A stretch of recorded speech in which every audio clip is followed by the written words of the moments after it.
Hey y'all, it's Dr. Know-It-All. This channel is dedicated to finding out whether I really do know it all or not. Make sure you like and subscribe, and make sure you ask questions in the comments or at my email address, which is in the description or at the end of the video. So I'm going to change things up a little bit right now. It feels like the entire world is obsessed with the coronavirus/COVID-19.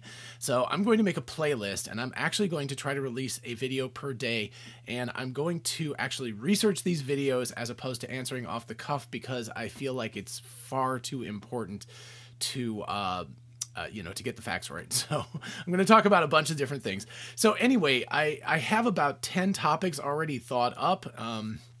And if you have any more, please ask them, because like I said, given the fact that I'm working less than I normally would and so forth, I think I can try to crank out one of these per day. So anyway, what we're going to start with is the Spanish flu and what that has to teach us about this current coronavirus/COVID-19 outbreak pandemic. The 1918 through 1920 Spanish flu is probably the first global pandemic that's truly global because of circumstances around the flu. So we'll talk about that in just a second. But anyway, that's what I want to talk about, and let's find out a few things about it. So first of all, where does the Spanish flu come from? You might think it comes from Spain, but actually the one absolute definite thing is that it doesn't come from Spain. So there are some theories that it comes from China originally, just like the current outbreak. There are other theories that it was sort of mutated. It came about in Europe. And there's actually even a theory that it came about from the United States. So there's a whole bunch of different theories about where it came from. It did not come from Spain. The reason why it's called the Spanish flu is a kind of unfortunate reason, and it actually plays into what's going on today as well. And that is that it was discovered, and doctors started going like, oh crap, something's going on in 1918 in Europe and England specifically, for the most part, and Germany, like Europe as in France and Germany, the Allies and the other powers, they suppressed the knowledge of this. Spain, which was not part of World War I, it was neutral in World War I, actually reported on these cases, and so therefore in the news the only cases of this flu at the beginning were from Spain, and therefore it was called the Spanish flu. So there's kind of an ironic element to this, which is that the Spanish flu is absolutely not, it did not originate in Spain. But it has to do with the fact that many countries were suppressing knowledge of this, which has a tendency to correlate with today's outbreak in some ways. So we'll talk about that a little bit more. However it was started, it was transmitted extremely effectively because of the circumstances. This was the last year of World War I. There were 4 years of brutal fighting and trench warfare and people being stuck in very, very confined, horribly bad sanitary conditions all together. And that being stuck together and not having enough food to eat and being in wet and cold conditions where people had no actual ability to take care of themselves and be healthy was a major contributor to this. Furthermore, what happened was, and there's some theories actually that the Spanish flu caused World War I to end because the armies were effectively being decimated by this flu and there was nobody left to fight. And Germany, for whatever reasons, backed off first. They had it a little bit worse than the Allied powers, the French and English and Americans. But anyway, then the war ended and all of these people who were potential carriers went home. So you've got a global war where people are coming from Africa and India and the Far East and Australia and America and all the European countries, and they're all congregating, and then they get the flu and then they all go home and the flu goes home with them. And that is a brutal reality of it all. Very, very unfortunate circumstances, but you can see how that has something to say about today's world, where we have an incredibly interconnected world, much, much faster. They had to take boats back home. We're taking airplanes around, so that before you even have symptoms, within hours of potentially picking it up on one continent, you can bring it to another continent. The movie Contagion probably is a little bit too real if you watch that, if you're into that kind of thing where you're watching a horror, a terrifying reality-based movie while that reality is going on. If you have the stomach for that, you should watch Contagion, because it's quite a little bit too realistic and a little bit too true. Okay, so anyway, so yeah, and there were actually 2 rounds of the Spanish flu. There was the 1918 slightly less deadly flu, and then that flu evolved and mutated and became a much more deadly flu, the later 1918, 1919 version of it. And the theory for that is that, again, it's kind of the military's fault. You had all of these people, and normally when somebody gets sick, they get put in some sort of isolated care or something. But what happened in this case was all the people who got really sick either stayed on the front lines because they didn't have anybody else to fight, or they went back to a kind of large encampment where there were thousands of people all crammed together. And in those circumstances, the virus was able to mutate and become an even more deadly version of the virus. So a bit of a difference between the 2 types of things, the viruses, the viri. The coronavirus / COVID-19 is a coronavirus. It is an upper respiratory type of illness. The Spanish flu was, in fact, an influenza. It is an H1N1 influenza. I'm going to read these words. I hope I can pronounce them. H stands for hemagglutinin, and that's the H, and N is neuraminidase. I think that's correct. Neuraminidase. Neuraminidase. So anyway, forgive me if I'm pronouncing that right. So anyway, the H1N1, there are actually only 3 subtypes of influenza virus, and those are H1, H2, and H3. And the N is the subtype that it's in. So the H factor means that the virus can actually bind to a human cell, and that's H. And then the N is that the virus can exit that cell to spread. So you need to have both of those halves. If it can only get into the cell and infect it, it's going to die with the cell. So if it was just H1, there would be no problem. But H1N1 means it can get in the cell, it can infect it, can generate new copies of itself, and then it can exit the cell and spread to other cells and to other human beings. Both of these happen to be zoonotic. They are both from animals, to the best of our knowledge. Both of them, I believe, were originally potentially from bats that got transmitted to pigs or to birds, to avian animals, and then was transmitted from them to human beings. There's something about specifically like chickens and pigs, which we come into contact with a lot because of farming. They also can give us diseases very easily. So cattle, dogs, things like that don't have a tendency to transmit diseases between themselves and us.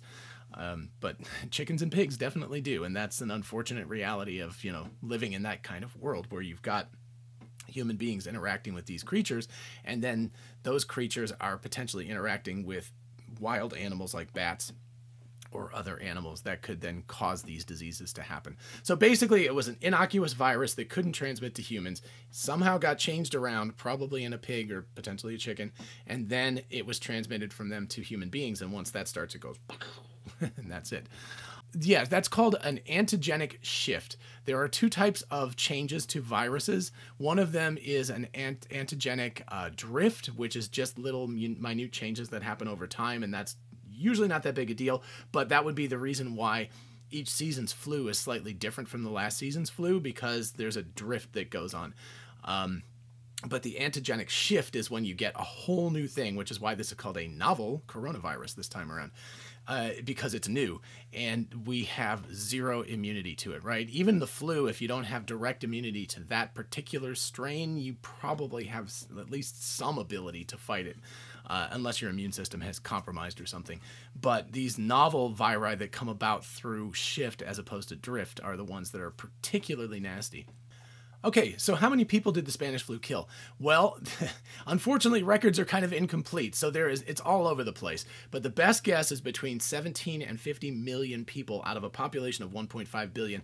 Potentially as much as 100 million people were killed by the Spanish flu. And there's the chance that this coronavirus could be in that same category. So it's something that we definitely need to be taking seriously. That's something that we need to think about. The fact of the matter is that by most estimates, the Spanish flu killed more people than World War I and World War II combined together. That's how deadly this thing was. You know, you think about World War I and the millions of people, young men who died, mostly young men, who died in these horrible, horrible, tragic battles that lasted for months, and it doesn't hold a candle to how many people died from the Spanish flu. Another really, really chilling factor in the Spanish flu is that it, for whatever reason, well, not for whatever reason, there is an actual reason for it, it targeted healthy young people in the sort of 25 to 45 age range. And at that point, there was a 3.3 to 6% mortality rate. And even more terrifying, if you were a pregnant woman at the time and you got it, you had between 23 and 71% mortality. So you were basically flipping a coin whether you lived or died if you were pregnant and got the Spanish flu. That's horrifying. As to the reason why this is happening with the COVID-19 coronavirus also, what's called cytokine storms. And that is that your bodies, so young, healthy people have a much more active immune system than older people do. And young, healthy immune systems go at it when they see a virus. And what would happen is that these immune cells would attack, it would go to the lungs, and these immune cells would attack the virus in the lungs in an incredibly aggressive manner, which was called a cytokine storm. So they just basically would just flood it. And the problem is that all of those antibodies would actually damage the lungs and potentially create a situation where the lungs were so blistered and affected that you couldn't breathe and you would asphyxiate, you would drown. Doctors at the time claimed that it looked just like the poison gas attacks that were happening during World War I itself, like the mustard gas and chlorine gas things. So that's how nasty it is. And that's the reason why people are, that's usually, it seems to be what kills most of the people with the COVID-19 is that they are unable to breathe, they asphyxiate, which is either coming about through bacterial secondary infections through like pneumonia or from these cytokine storms, which are causing the lungs to attack themselves.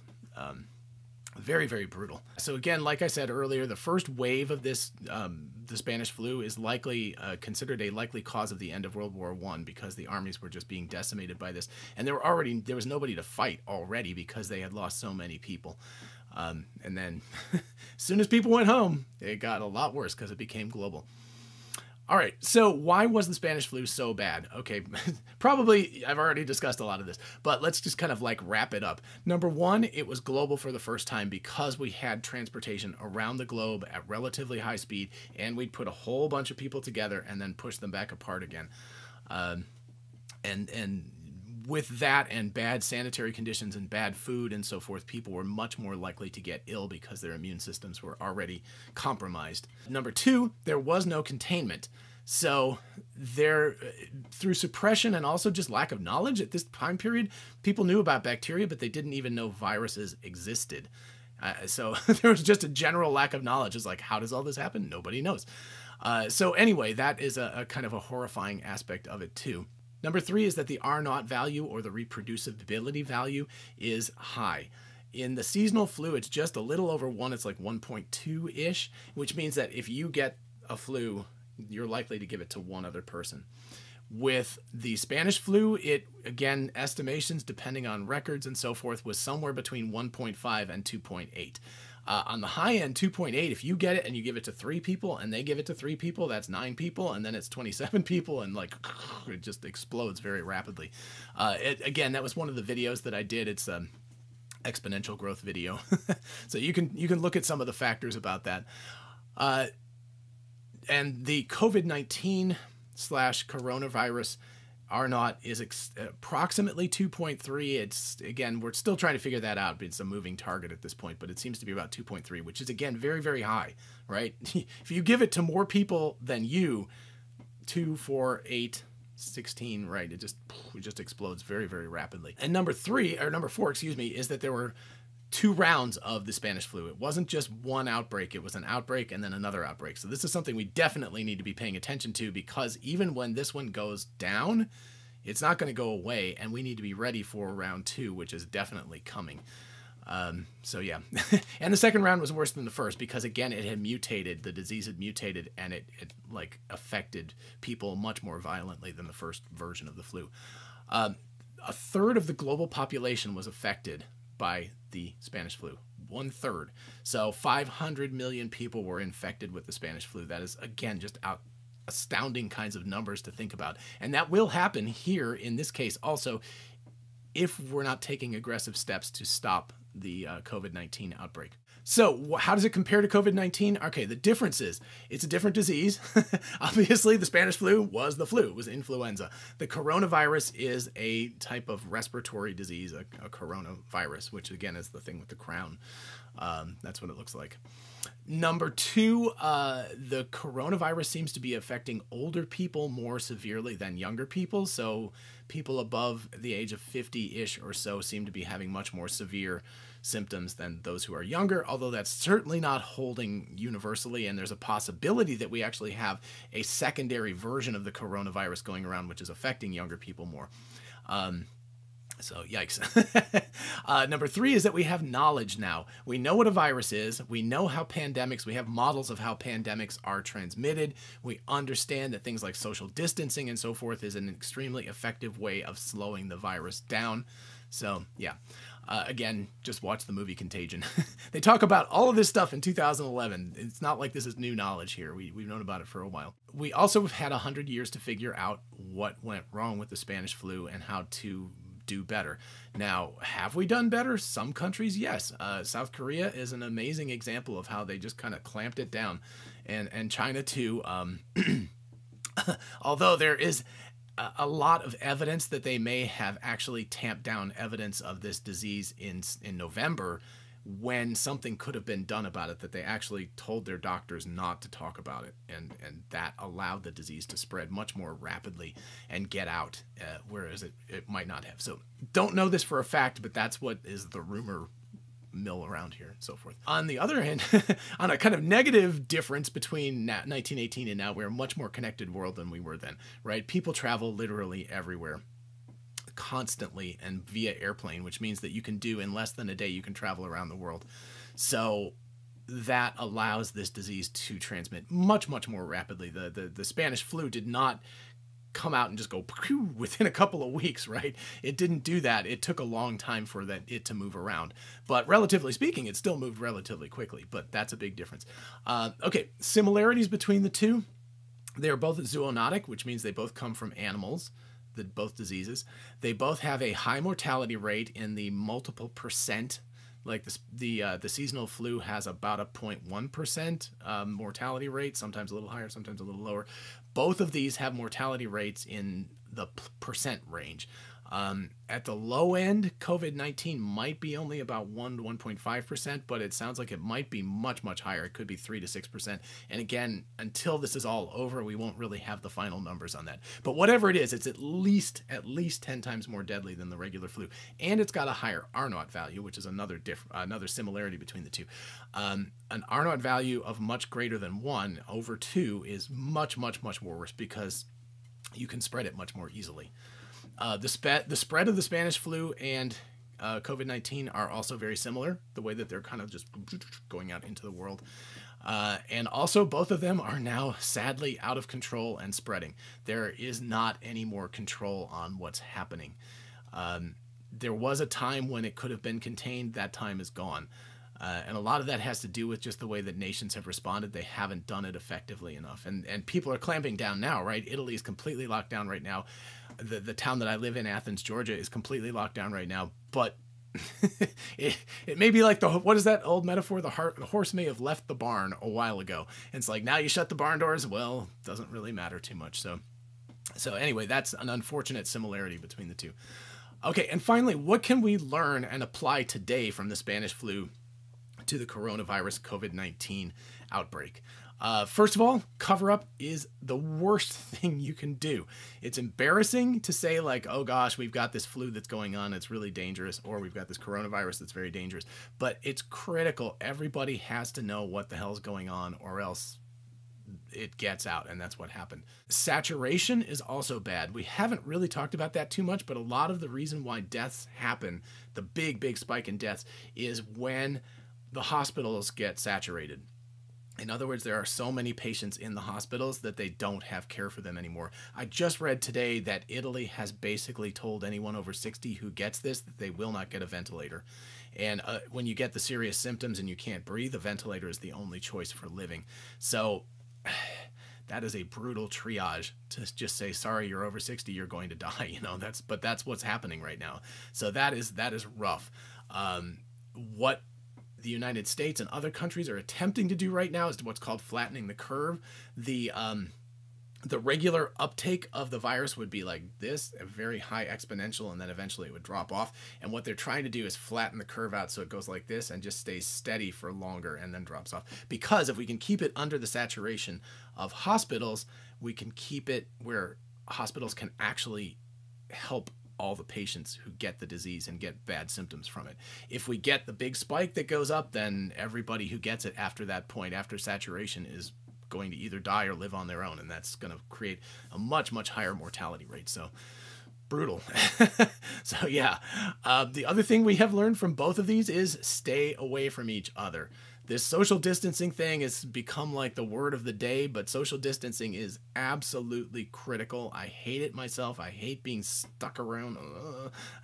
I want to go out. I want to be with people, etc. But like, you need to keep 6 feet away from people. You need to only go out for individual exercise where you're far away from other people if you're allowed to, or to the grocery store. And when you're at the grocery store, of course, wipe everything down, but also stay far away from everybody else. These are critical things to do. Also, especially stay away from the elderly and from those who have had like bad health conditions, chronic ailments, and so forth, and have suppressed immune systems, as they are the most critically endangered group of people that we have right now. So especially stay away from, and it's very sad. Like, I would love to go visit my parents right now, but I absolutely will not go visit them because it's incredibly dangerous. And the last thing we have learned is beware outbreak number 2.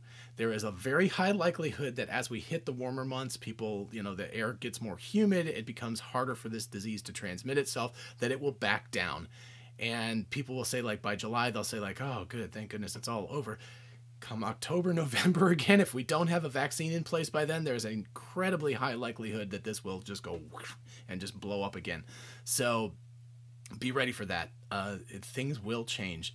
So I hope that has been useful, and it's a lot of information, but I feel like this is important. I'll try to put a bunch of pictures up there. Hopefully you will have seen those as I've been talking. And again, this is the start of a playlist that I hope to release 1 episode per day on. So please ask any questions you have. I have a bunch that I thought up myself, but I would be very, very happy to answer questions. And some of these can be really short. They can just be a couple minute long videos. I don't need to be doing 20, 25 minute videos every single day. I'll run out of steam if I have to do that much. But this was an important one. I feel like the Spanish flu is our main antecedent to this outbreak, this pandemic, and it really is important to understand what the differences are, what the similarities are, and what we can learn from that former thing that happened almost exactly 100 years ago. Pretty crazy.